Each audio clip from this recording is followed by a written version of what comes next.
It's great to have you here on the Clark Howard Show. You know, our mission is to serve you with advice and information that empowers you so you make better financial decisions in your life. And it's Friday. Do you have any special plans this weekend, Christa? Nope. Just going to relax. Okay. I love my leisure time. I love my weekend. And this moment, Friday, is when I get to put on my KS, my Kirkland Signature big boy pants, and hear how I stunk it up in our Clark Stink segment. What brand are the cargo shorts you're actually wearing? These are from Costco, but they're some brand. There's something on here that says what brand they are, I think. Okay, let's see. Oh, their turn. Eddie Bauer. Yeah, Eddie Bauer. Fancy. Isn't that a company that makes stuff and has retail stores? Uh-huh.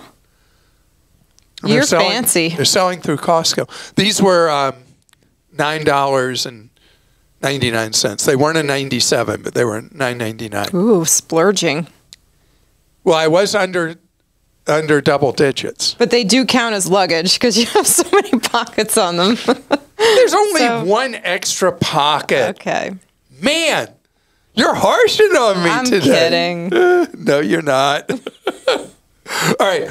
Coming up later, there's something that there's been a lot of scare lines about. It's about the new way grocery stores are pricing stuff on their shelves. And I want to tell you that in real life, it's actually been good for the supermarket and good for consumers, and I'm going to fill you in on it. But right now, it's time to hear where I have let you down in our weekly Clark Stink segment. I should have never encouraged you to speak. You must think I'm pretty stupid. You should be ashamed of yourself. Well, maybe I'm wrong. Maybe I'm wrong. Maybe you're right, pal. Ellen from Pennsylvania. I'm about to read your Clark Stinks. Ellen says, Walmart Pay. Clark was going on about how there were no deals or incentives to use Walmart Pay, comparing to how Target card gives you 5% off and the Amazon card gives you 5% off at Whole Foods. Walmart Pay is like Apple Pay. You get no deals. It's just your card attached to their app.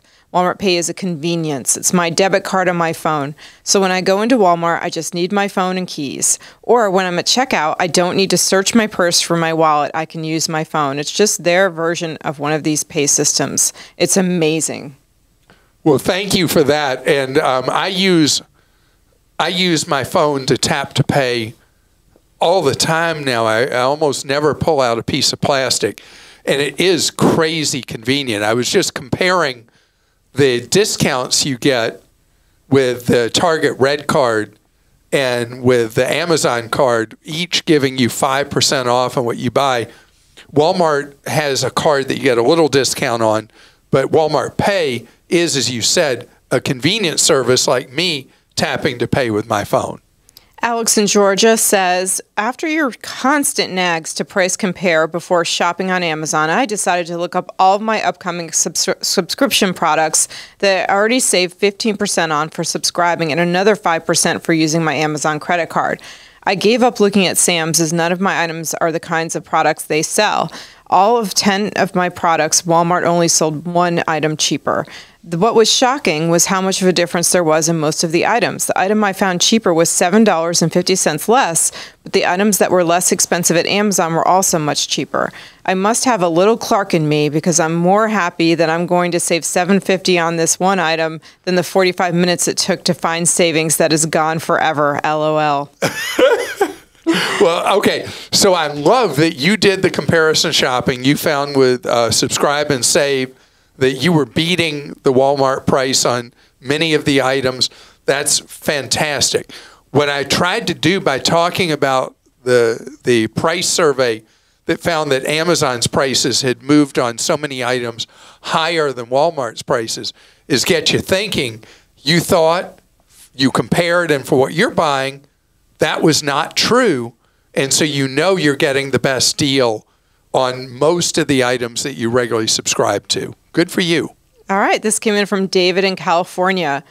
Regarding the increased Amazon prices, you don't stink regarding making this known, but you do stink like my teenage son if he's gone a few days without showering and forgot to put on deodorant. What you miss sharing is a bit more strategy. To get the best deals on Amazon, you have to know how to play the game. Place items you're wanting to buy in the Amazon cart and wait. Often within a week or two, they'll discount that item, often between 5 and 15% and sometimes more. Also, you suggested price compare with Walmart. Often Amazon has a way of finding out what Walmart's doing and putting their items on sale. It almost seems like at times when I browse items at Walmart, Amazon has AI tracking and it discounts the same items when I check Amazon after Walmart. I don't know if they could actually do this, but there are too many coincidences of this happening. Maybe it's just competition at work. And thanks for all you do, David. David, thank you. And obviously, people are very focused on price right now. And the more you comparison shop, the better.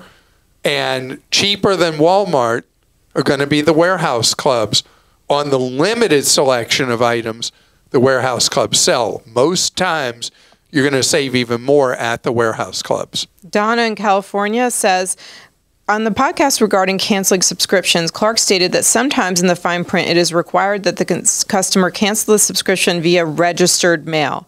I find that exceedingly unlikely. Perhaps Clark meant to state that the company requires the customer to request cancellation via certified mail instead. Registered mail is actually actual insurance on a mail item. One has to declare a value which determines the postage fee. Certified mail is proof of acceptance and delivery for first-class mail and is much less costly. So where did the registered mail thing come from? The home security industry. That's one of the weird things they've been putting in contracts to force you into a 3-year rollover on burglar alarm systems in homes at, may I add, at hugely inflated monthly costs by requiring in the contract this obscure thing that notice be given in a very tight window by registered mail only. It's hard to tell who the home burglars are, the burglar alarm companies or the burglar. Susan in Minnesota says, Clark doesn't totally stink. However, he smells like a fetid, musty cruise cabin when they forgot to clean. I know Clark loves... I don't know that word. Yeah, I guess just smell it. That means like stinky? Okay. I know Clark loves cruises. However, as a land traveler of 35 countries, many 3 to 4 times, I have developed a hatred for cruise land excursion sightseers. While visiting the city of Pompeii with a bus tour of 30, we looked up to see a cruise bus disgorging 300 travelers. Suddenly, our serene day was gone. Even the small cities of Bilbao and San Sebastian in northern Spain... Bilbao. Beaches and streets were overwhelmed with the cruise passengers everywhere. In the port of... We have Grace here. Grace, how do you say? Bilbao, she said. How do you say it? Bilbao. Okay. In the port of Barcelona, I saw 5 cruise ships, each holding 7,000 passengers, embarking on excursions into the city. The streets were so crowded, I too was looking for a store that sold water cannons. Enjoy the drives through the countryside, the people, and the amazing history without the overwhelming cruise crowds. Okay, this is no lie. Wayne and I were at Gullfoss in Iceland, which is, depending on the water flows at the time of year, the world's potentially biggest waterfall.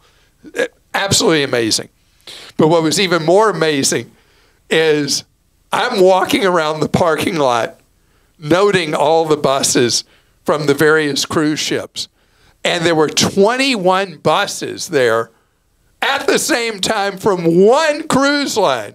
Just, I didn't know that many people would be on the excursions. Wow. And there's like one bus, another, and they all have the big numbers on them. So you know that you go back to the right bus because all the buses are identical. It is true that the very large cruise ships that now are going into a lot of ports overwhelm the attractions that people would go to see. Can't disagree with that at all. Having been on several of the Oasis class ships, which are the world's largest type. You've been on an Oasis class ship, Sure right? have. Yeah, so there's 9,000 people on these ships, including the crew. That's a lot of people dumping out all at once into a port. Mary in North Carolina says, "Hi, Clark and team. Thanks for recommending the trades as an employment path. I believe your comments were incomplete. Please, as Abigail Adams said, remember the ladies. The overwhelming majority of trades require upper body strength. Perhaps you could address trades that would be approachable by women, perhaps computer tech, and the general climate for women in the trades. Secondly, and importantly, most trades take a toll on the body. Please advise people choosing the trades as a career to realize that there is a good chance they will have bad knees, back, shoulder, etc. by age 40 and will need a new career path. So choose a career you can keep doing at age 60 or have a transition plan in place and wear those knee pads." Thank you, Mary. And what you're talking about has been clear in trades, that it's very, very hard for the trades to attract young people now. That if you look at the ages of people who work as electricians and plumbers and HVAC techs, that generally the ages, because those are the people you and I would see most often in a residence, the average age of the people doing that work has been getting older and older and older, and it is something that can really put a toll on the body. And it is a real challenge how to make these jobs less physically demanding than they are right now. In some aspects of them, you can't make less physically demanding. And I would also say a lot of women, young women, older women like myself, we're lifting a lot more weights than we used to and getting that upper body strength. So a lot of these might be very approachable too and help us build more upper body strength. Who knows? It's supposed to be very good for you as you age. Jarret in Wisconsin says, "In a recent Clark Stinks, you shared your opinion that employer offers critical illness insurance wasn't worth the time it took HR to include it in a benefits package. You specifically gave this advice to someone in their 50s. Wrong. As a cancer survivor, this insurance saved our family financially by providing a massive lump sum tax-free infusion of cash. This policy was activated after an initial diagnosis and was active during a recent reoccurrence of the disease. The employer-offered plan did not require any information on my medical condition at the time of annual enrollment, and I wish I would have paid for the even higher option. Critical illness insurance should be strongly considered by anyone in their 50s. Our plan costs less than a meal out on the town per month, and my wife also has this coverage now too." So first of all, I'm really sorry you've been stricken with cancer, that you had a reoccurrence, but that you are still here with us is fantastic.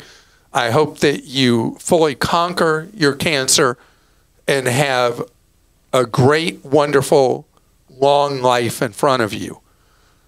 So when I talk about insurance, and then you start talking about things that are very specific, accident insurance, dismemberment insurance, you're talking about critical illness insurance. If any of these things happen to someone, you're so grateful that you have it. But the reality is, I want people to concentrate first on having the insurance that's much in greater need that people seldom buy. An example is how many people who absolutely need to have life insurance, and for most people that would be level term insurance, don't have any life insurance. Overwhelmingly, people who need disability, well, anybody working, you should have disability insurance. So few people ever buy disability insurance.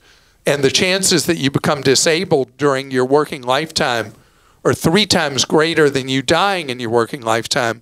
And almost nobody buys disability insurance.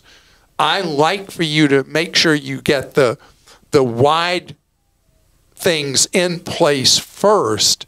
And then if you want to buy a specialty insurance, and you can afford it because you're saving as you should and investing and putting money aside for retirement, they're down the list of priorities. In your case, this insurance turned out to be critical in your life and made a huge difference in your life. And I'm so glad that that happened for you after having the tragedy of cancer occur in your life. But as far as a priority, these ancillary insurances are a low priority for the money we have, because we only have so much money we can devote to things.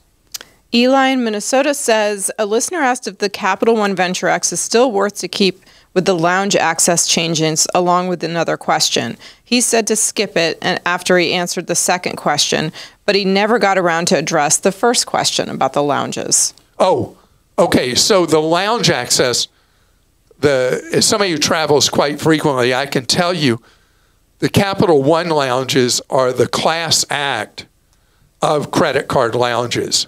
They are absolutely superior. If the reason you have it is to be able to tote your family along with you, that has been devalued. If you often travel alone for work or for other things, like I often end up doing, not traveling with my family, then the Capital One Venture X remains a great choice for me. Is that what I left out Yes, before? it's about the lounge access. Okay. Yep. All right. Well, thank you all for taking the time to post. And I just am so grateful to each and every one of you take the time to post Clark Stinks, because it allows me to hear different perspectives than what I gave.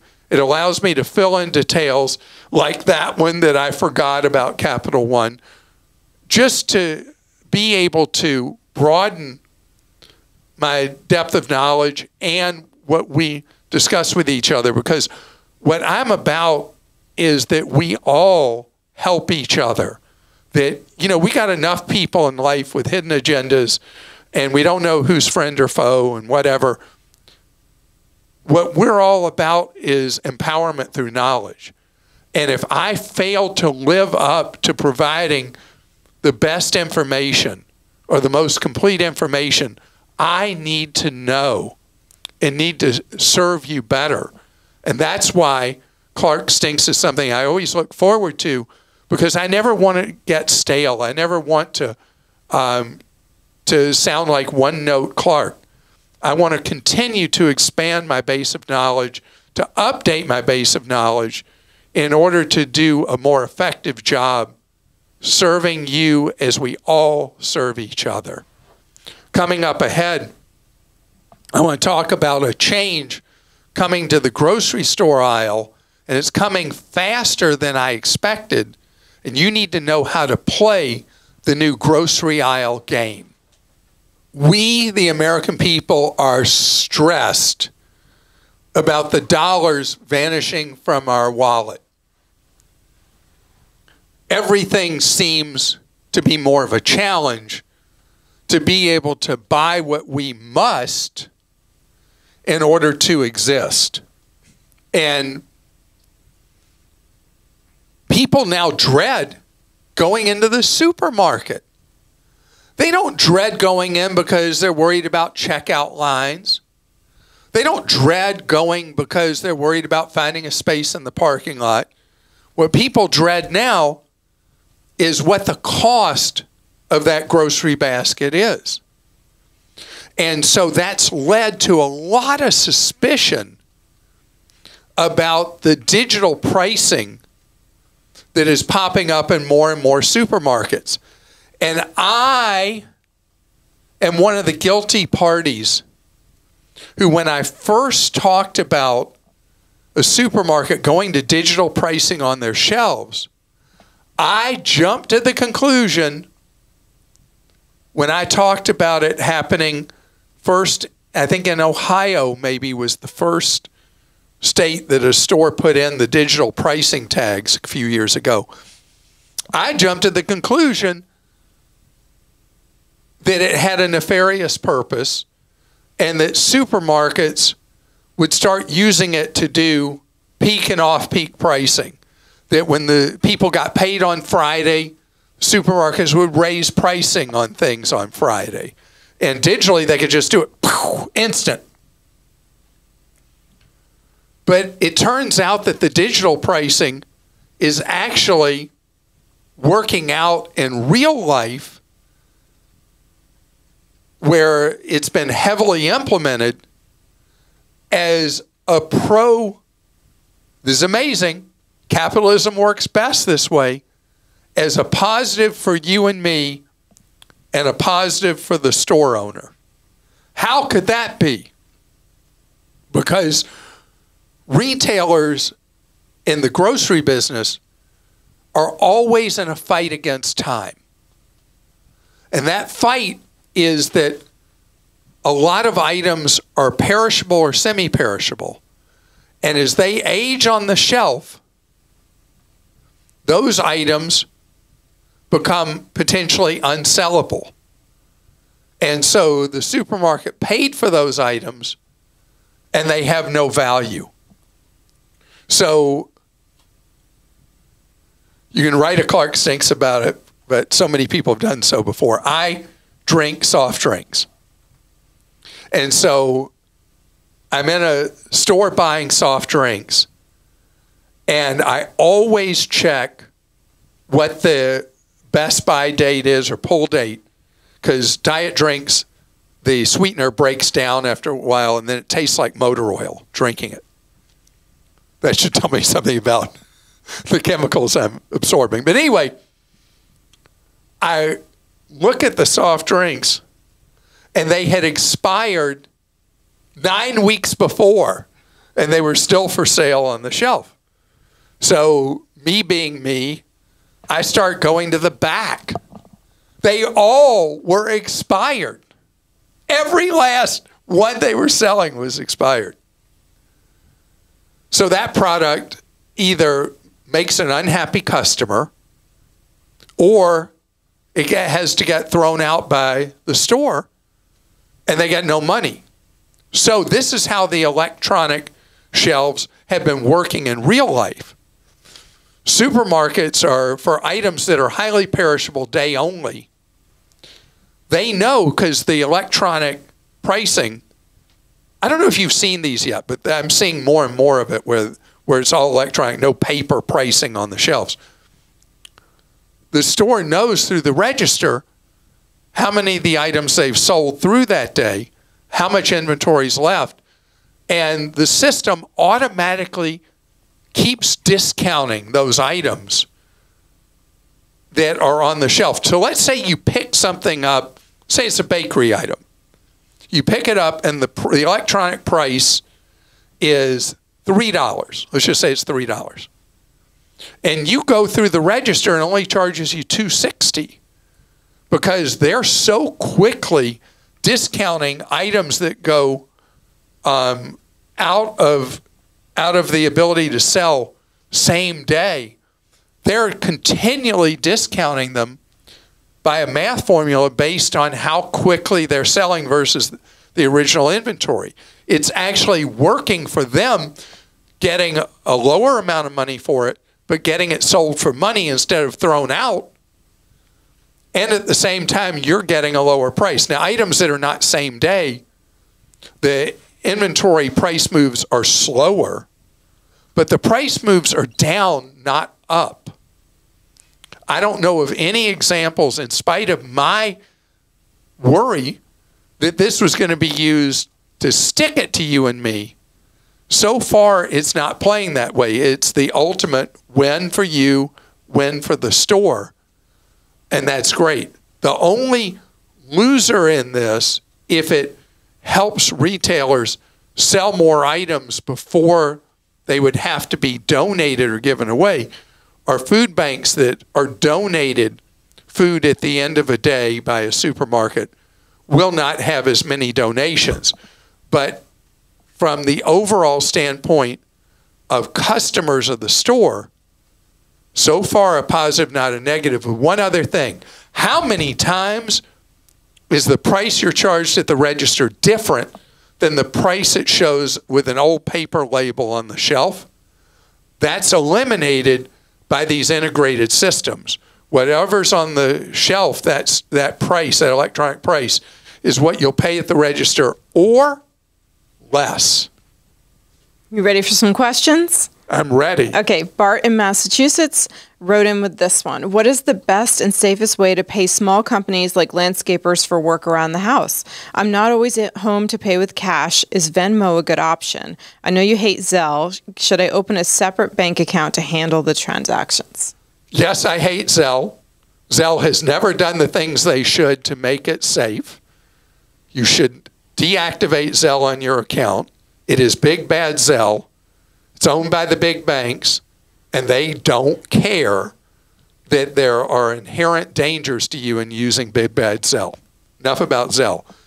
If you're going to use Venmo or Cash App, there are risks involved with them too. The reason there are risks is the Congress, in its wisdom, has never passed any meaningful consumer protections for using a debit card or using these payment apps, anything equivalent of what's available to you with a credit card, because credit card rules were adopted in a different era before lobbyists controlled what consumer protections there were, instead of congressmen and senators actually thinking they worked for and cared about the American people. Enough cynicism there. So if you are going to use Venmo or Cash App, always set up a separate account for them at a different institution than where you normally bank or credit union. I'll explain that in a second. You can set up an account with one of the online banks that offer free checking accounts, no minimum required. You keep on hand in them the amount of money you need to handle your Zelle or Cash App. You do not want your regular bank account at risk where a criminal gets at the money and takes it from you that would be needed for car payment, mortgage, rent, buying groceries, whatever it is. Now, why do I say it needs to be at a separate financial institution? Do you know that Standard Banking 101 is that if you have any account with them, they have in place a cross-collateralization clause, which in English means if you have multiple accounts, let's say you have a checking account with Giant Monster Mega Bank A, and you say, oh, well, I better open another account there tied into Venmo or Cash App or to Big Bad Zelle. And then a criminal somehow gets into that account and they start using Venmo or Cash App or Zelle to run off with your money. The bank has in place a clause where they can then go into your regular account and just keep pulling money from it. Just keep pulling it, and sending it right to the crooks through the other account. That's why you have to have the account for Venmo or Cash App at another financial institution so that your regular one doesn't have the ability to go in and help the criminal along and keep stealing your money. And it is a terrible, these cross-collateralization clauses remain a terrible weak spot for consumer protection at banks. 2 tips I'll just quickly give because I do use these and I do have a separate account. Please make sure if you're just paying people you know, like your landscaper, it's much safer than trying to pay anyone that you don't know in person. Right. And use like on Venmo, it makes you put in the last 4 digits of the person's phone number. You can skip that if you want, but do that so you make sure you've got the right account and if you haven't scanned their QR code on their phone.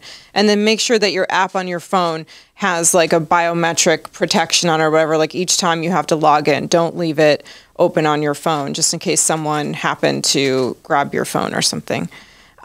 This one came in from Ryan. Thank you for those. Sure. Ryan in Wisconsin. I recently received an email from my credit union, in all caps, offering me to use Buy Now, Pay Later for a $105 grocery purchase I made 2 weeks prior. Apparently, this is a new offering, and I can log into my credit union's website and see what prior purchases are also eligible for Buy Now, Pay Later. I know you're against this and pay in full, but for my credit union to turn into a quasi-loan shark has me second-guessing my relationship with them. Is this the future direction for all credit unions? Yuck. Okay, so I've seen this with some bank notices I've gotten. Hey, with credit cards I have saying, oh, well, you know, if you don't want to pay this now, we can convert this to a pay in for. Now to hear credit unions, this credit union at least, following the same despicable practice as the banks have done, that's just terrible. Mike in North Carolina says, for years I've enjoyed going to auctions or doing them online. In fact, I bought my first home by way of an auction. I'd like to know what Clark thinks from a financial standpoint about them. Is there too much of an emotional danger that you buy something in the pressure of the moment, or any other concerns Clark might have? Okay, so I love what you said, Mike, because you answered the question what you said second. You got to know yourself. If you're someone who knows that you've got extreme price discipline and you're in that auction environment where you feel like, I got now or never, never or never, I got to do it right now, I got to raise my bid, whatever. If you preset what your pain point is and stick to it, and yeah, you might miss that quote unquote opportunity and let somebody else overpay for it.